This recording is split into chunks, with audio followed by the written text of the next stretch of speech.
Təhsildən danışacağım. Rəqəmsal məktəb platformasından söhbət gedir. Rəqəmsal məktəbdən istifadə eləmək üçün bütün valideynlərin bu barədə məlumat almasını istəyirəm. Çünki orada siz övladlarınızla bağlı bütün məlumatları əldə edə biləcəksiniz. O nizam-intizamı, qiymətləri və digər məsələlərlə bağlı. Amma biz valideyn olaraq bu platformadan istifadə etməsək, demək olar ki, o platformanın fəaliyyəti zəif ola bilər. Amma nə eləmək lazımdır? Valideynlər məncə daha fəal olsunlar. Daha fəal olanda müəllimlər də bu elektron informasiya portalından istifadə etməli olacaqlar. Orada qiymətləri yazacaqlar, nizam-intizamın necə olduğunu qeyd edəcəklər. Yəni övladlarımızla bağlı o platformada olan məlumatların daha dolğun inkişaf etməsində biz valideynlərin rolu olmalıdır. Gəlin o platformanı işlək vəziyyətə gətirək, daha güclü olsun. Bunun üçün isə mən sizə tanış edəcəyim rəqəmsal məktəb platforması ilə.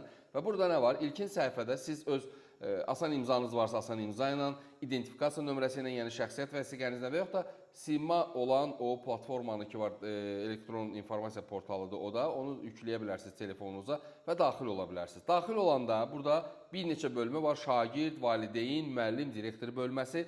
Daxil olursunuz valideyn bölməsinə və öz övladınızla bağlı burada gündəlik, məktəb sorğusu, övladların hissəsi var, qiymətlər var, onun nizam-intizamı var. Çox yaxşıdır. Bu hissələrə siz daxil olaraq bütün məlumatları əldə edə biləcəksiniz. Yəni övladlarınız, tutaq 3 övladınız varsa, hər bir övladınızla bağlı da ayrı-ayrılıqda məlumatlar var və o övladınızla bağlı olan bölmələrə daxil olanda onun məsələn gündəliyinə daxil olursunuz, orada görəcəksiniz fənlər açılır.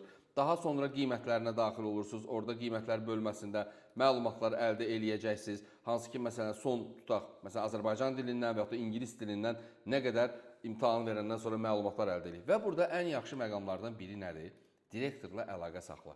Yəni, sizin məktəbin direktoru kimdirsə, övladınız oxuyan məktəbin, o direktora siz istədiyinizi yaza bilərsiniz. Konfidensial və yaxud da açıq olaraq məlumatlarınızı bildirirsiniz. Hansı narahatlığınız varsa ifadə eləyə bilirsiniz. Bu platforma müsbət cəhəti nədən ibarətdir? Odur ki, sizin hər bir valideynin məktəb direktoru ilə birbaşa kontakt yaratmasına da imkan yaradır. Və bundan əlavə mən həm də ona görə deyirəm ki, valideynlər istifadə eləsinlər.